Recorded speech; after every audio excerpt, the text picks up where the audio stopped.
사사기 2장 1절부터 5절 다 같이 합독하겠습니다. 시작. 여호와의 사자가 길갈에서부터 복임으로 올라와 말하되 내가 너희를 애굽에서 올라오게 하여 내가 너희의 조상들에게 맹시한 땅으로 들어가게 하였으며 또 내가 이르기를 내가 너희와 함께 한 언약을 영원히 어기지 아니하리니 너희는 이 땅의 주민과 언약을 맺지 말며 그들의 제단들을 헐라하였거늘 너희가 내 목소리를 아니하였으니 어찌하여 그리하였느냐. 그러므로 내가 또 말하기를 내가 그들을 너희 앞에서 쫓아내지 아니하리니 그들이 너희 옆구리에 가시가 될 것이며 그들의 신들이 너희에게 올무가 되리라 하였노라.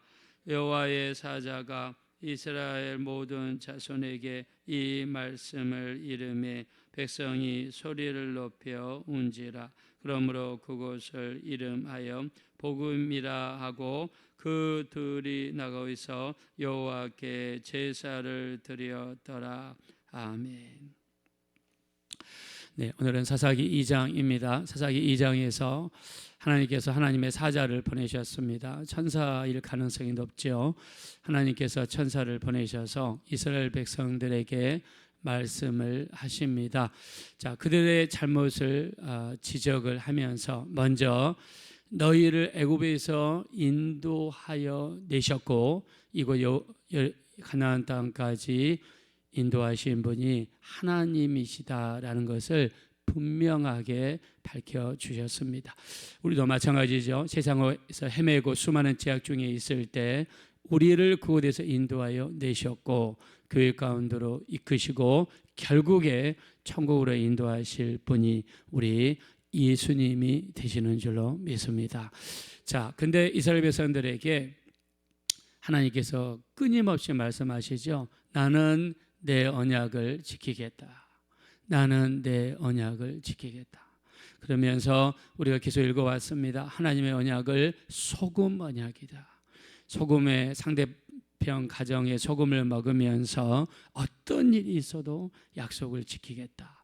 이런 인간의 관습을 인용하시면서 하나님의 언약을 소금 언약이다. 무슨 말입니까? 나는 내 역할을 할 테니 너희는 너희 역할을 해라. 하나님의 역할은 주신 말씀을 지키시는 것이고 우리의 역할은 받은 말씀을 지키는 것입니다. 하나님께서 다시 한번 언약을 지키시겠다 말씀하십니다. 자, 근데 그 언약은 어려운 언약이 아니죠.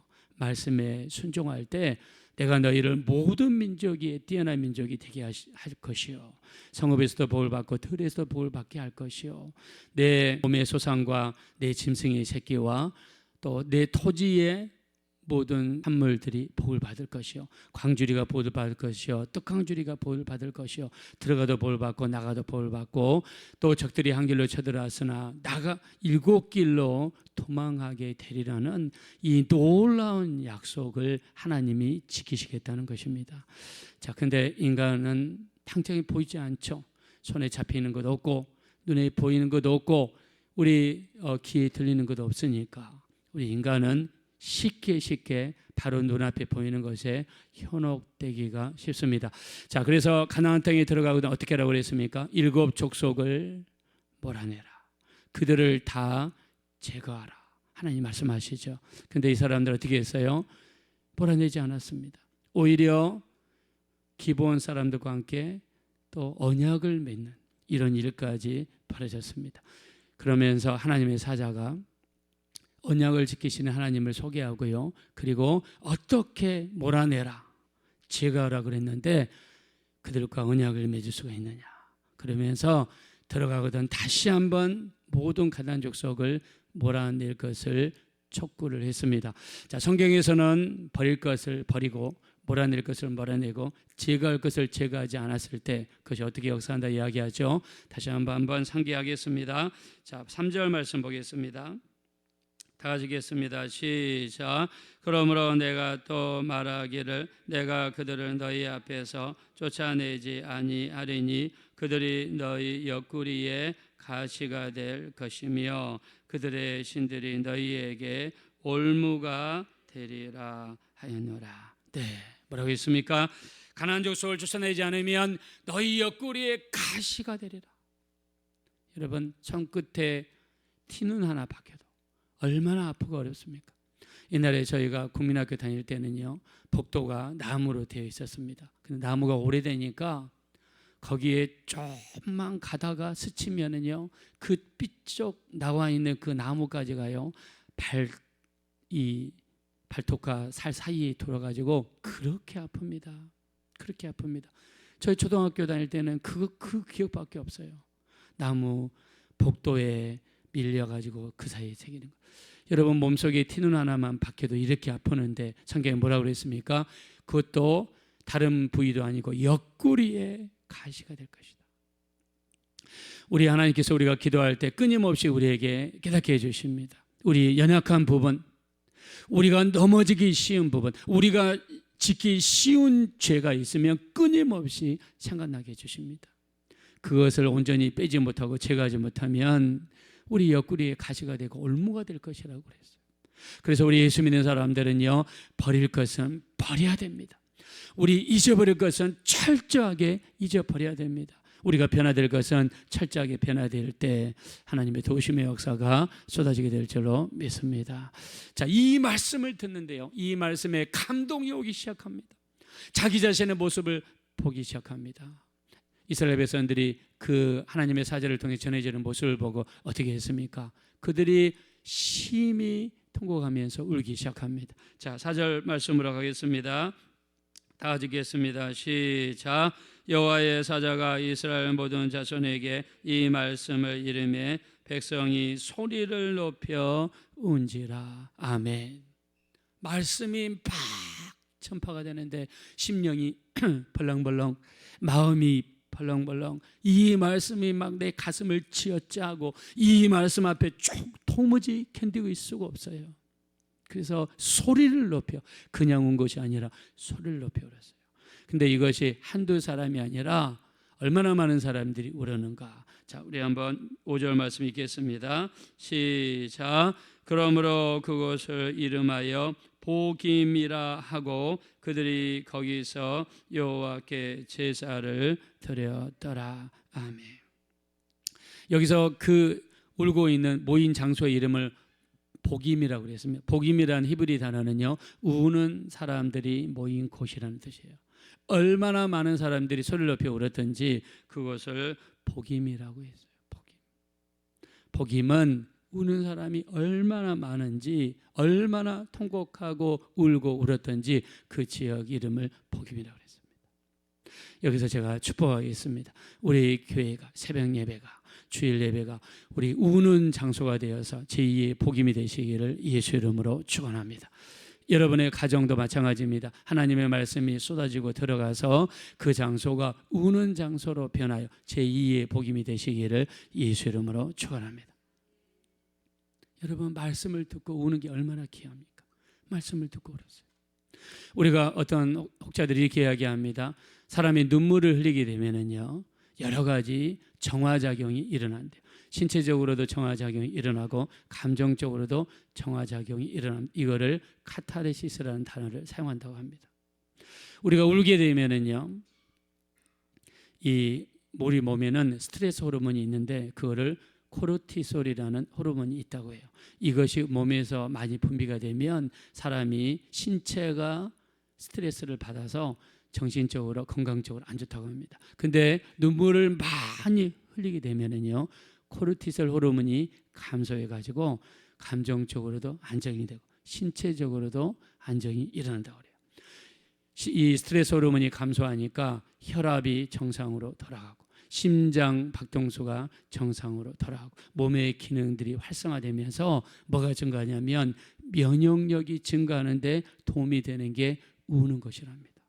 그래서 우리가 기도할 때 눈물이 많이 나오고 예배 드릴 때 말씀을 드릴 때 눈물이 나오게 되면 그냥 우라는 겁니다. 울게 되면은 신체적으로도 이렇게 좋은 후속 작용들이 메커니즘이 계속해서 일어난다. 그 다음에 코르티솔 호르몬은 감소하지만 엔돌핀이 굉장히 많이 증가돼 가지고요. 엔돌핀이 많이 증가되면 몸 아픈 데의 통증이 사라지는 역할을 한대요. 그래서 몸의 통증도 완화되고 감정도 완화되어서 감정이 완화되니까 마음이 편안해지는 거죠. 그 다음에 우리가 울게 되면 우리가 액체가 몸 밖으로 배출이 되는 건데요. 그 액체를 분석을 해보니까 몸 안에 있는 수많은 독소들이 많이 배출이 되더라. 그리고 눈에 있는 먼지라든가 이물질, 눈 주변에 있는 먼지라든가 이물질이 눈물을 통해서 배출이 되니까 눈도 좋아지고 눈이 건조한 것도 막아지고 그 다음에 몸에 있는 독소도 배출이 된다는 겁니다. 우리가 성경에 우는 자들로 같이 울고 우는 자들로 같이 울라고 그랬죠. 우는 사람들이 있으면요, 그 같이 거기 가지고 같이 울어주잖아요. 그러면 깊은 유대 관계가 형성이 된대. 아, 저 사람이 내 아픔을 이해해 주는구나.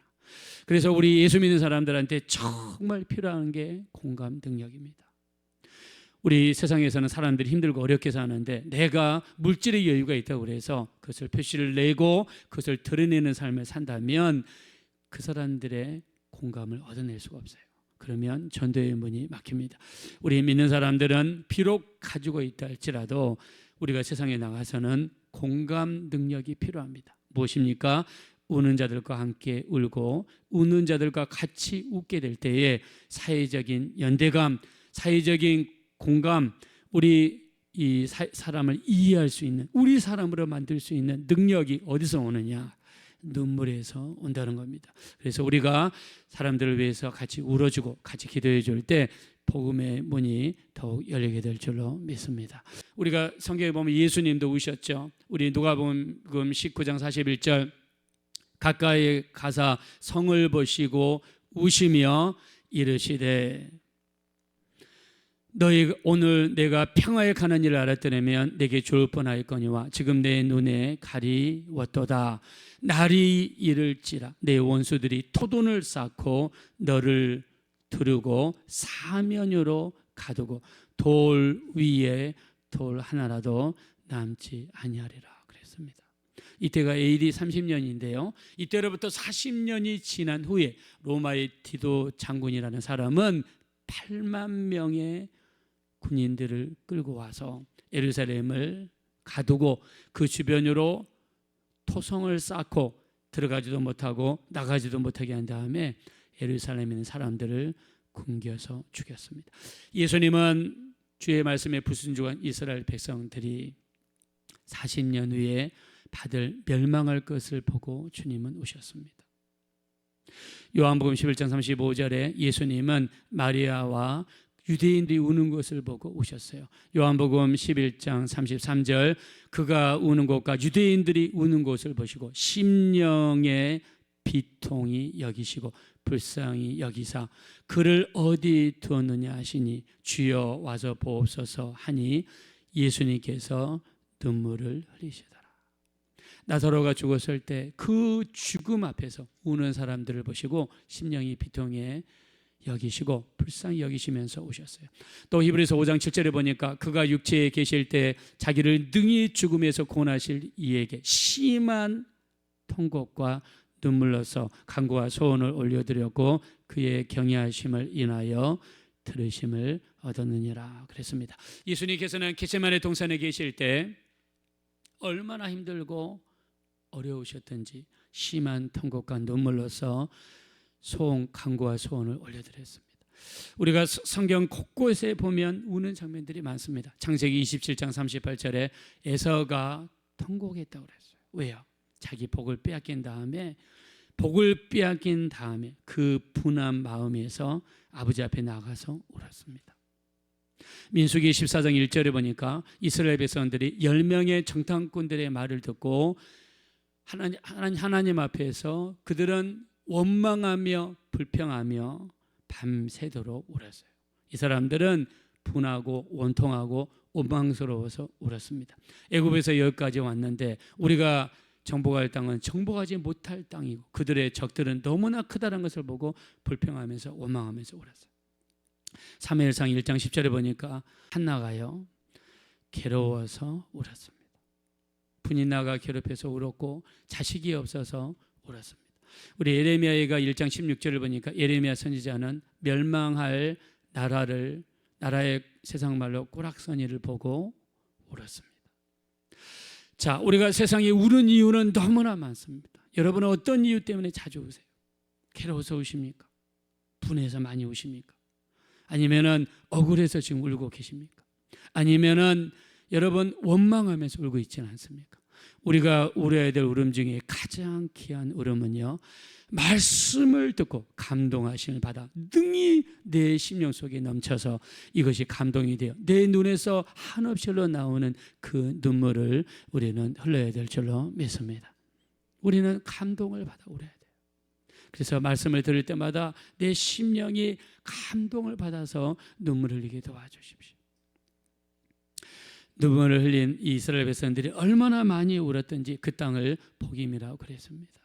근데 우리가 말씀을 듣고 눈물을 흘렸다면 마음에 큰 변화가 일어난 것이요.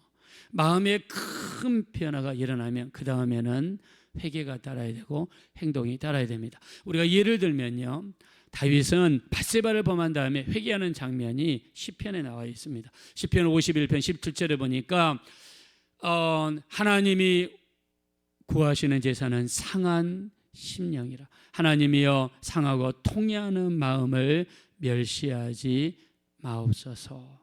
자, 밧세바를 범한 다음에 그 죄가 얼마나 큰지를 나단 선지자를 통해서 지적을 받았습니다. 지적을 받았던 다윗은요, 마음에 큰 찔림이 일어났습니다. 밧세바를 범한 다음에 하나님께 상하고 통해하는 심정으로 눈물을 흘리며 회개를 했어요. 하나님께서 구하시는 제사는 상한 심령입니다. 무슨 말입니까? 내가 지금 상한 심령으로 나가오니 나를 받아주십시오, 이런 말입니다. 내가 지은 죄 때문에 나를 내치지 말아주십시오, 나를 받아주십시오. 간절한 심령이 들어있는 거죠. 또 다윗이 회개하는 심령을 시편 6편 6절에는 이렇게 표현했습니다. 밤마다 눈물로써 내 침상을 띄우며 내 요를 적신하이다. 침상을 띄웠대요. 띄웠단 말은 배가 물에서 뜬 것처럼 그렇게 많은 눈물을 흘리며 하나님께 회개했대요. 밧세바를 범한 다음에 다윗은요, 철저하게 회개하고 뜻을 돌이키고 마음과 행동을 돌이키죠. 그래서 어떻게 합니까? 나중에 나이가 들어서 몸이 얼마나 차갑든지 그 몸을 따뜻하게 해주기 위해서 수넴 여인이었던 아비삭을 후초로 보냈습니다. 젊은 여자를 보냈어요. 몸을 따뜻하게 해주려고. 근데 다윗이 어떻게 했습니까? 거절하죠. 그 여자랑 잠자리를 거절합니다. 왜요? 다윗은 철저하게 회개했기 때문에 다시는 하나님 앞에 음행으로 간음으로 범죄하지 않으리라 작정하고 거절합니다. 우리가 이런 모습을 또 에스라서 10장에 가면 볼 수 있어요. 에스라는요, 이스라엘 백성들이 바벨론에서 2차 귀환할 때 인도에 있던 데 쓰임 받은 사람입니다. 자, 바벨론에서 70년을 살고 이스라엘 백성들이 첫 번째 귀환할 때 스룹바벨이 인도하죠. 2차 귀환은 그로부터 78년이 지난 다음에 에스라가 인도하죠. 3차 귀환은 그로부터 14년이 지난 다음에 3차 이 느헤미야를 통해서 귀환을 합니다. 에스라가 이스라엘 백성들을 귀환시키고 나서 78년 플러스 70년 148년 만에 돌아오는 거거든요. 그들의 믿음을 회복시키고 하나님과의 관계를 복원시키기 위해서 에스라가 먼저 하나님 앞에 엎드려 크게 울었다라고 에스라서 10장 1절에 이야기했어요. 에스라가 앞장서서 하나님 앞에 엎드려서 크게 울었어요. 이 모습을 본 이스라엘 백성들도 대성통곡했다라고 기록했어요. 대성통곡했다. 큰 울음이 터졌습니다. 그리고 나서 이스라엘 백성들이 무슨 일을 했냐면 바벨론에서 결혼했던 이방 여인들, 바벨론 여인들과 거기에서 난 자식들을 다시 바벨론으로 보냈어요. 왜 그렇습니까? 이방 여인과 결혼하는 것을 하나님이 허락하지 않았기 때문입니다. 이 말씀이 더 크게 내 안에서 일어나는 거예요. 회개하니까 인간적인 관계보다 이 말씀을 지키지 않은 것이 더 크게 일어나는 거예요. 여러분, 아내를 보내고 자식을 보내는 게 쉬운 일입니까? 자기 육체를 찢는 것처럼 어려운 일이죠. 가슴이 찢어지고 심히 아픈 일입니다. 그러나 이방 여인과 결혼해서는 안 된다는 그 말씀이 울림이 더 크니까, 그 말씀에 순종해야되는 게 더 크니까 자기 살을 도려내는 아픔과 같은 아픔을 실천하고 행동으로 옮기게 됩니다. 이게 울면서 회개한 이스라엘 백성들의 결심이었어요. 그런데 오늘 여러분 우리가 읽었던 성경에서는 복임 땅에 모여서 하나님 앞에 회개하는 이 가나안 땅에 들어온 이스라엘 백성들 사이에서는 그 다음에 회개라든가 그 다음에 결단하는 모습이 나오지 않습니다. 그냥 우는데 끝나버립니다.